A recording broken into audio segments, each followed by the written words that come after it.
সব কথা বিজেপিয়ে অলৰেডি মানে প্ৰতিটো সমষ্টিত প্ৰাৰ্থী দিব বুলি কৈছে আৰু আপোনালোকৰ লগত মানে নাই কৈ আছে দিয়া নাইতো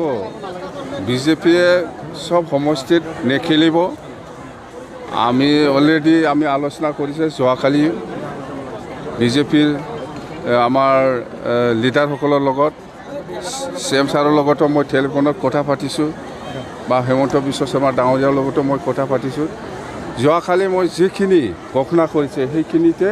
বিজেপিয়ে খেলিব আৰু যদি নতুন কিবা আহিছে আমাৰ লগত বাই টেলিফোন হ'লেও আমি কথা পাতি ঠিক কৰিব পাৰে এনেকুৱা 40টা সমষ্টিত যে বিজেপি খেলিব সেইটো নহয় এইটো এনে উৰা বাতৰি কোনোবাই কৈছে যদি সেইটো ডিচিশ্যন নহয় সেইটো ডিচিশ্যন হোৱা নাই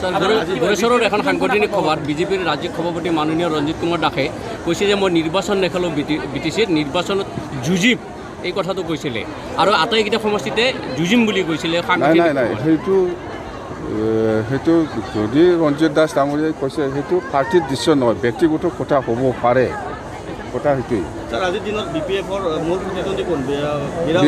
BPFৰ লগত যুদ্ধটো হ'ল এফচু UPPL মানে এফচু মানে UPPL যুদ্ধটো কাৰো লগত নহয় আমাৰ আৰু এইবাৰ আকৌ আমি চৰকাৰ বনাম সেইটো চিয়ৰ 25 to 30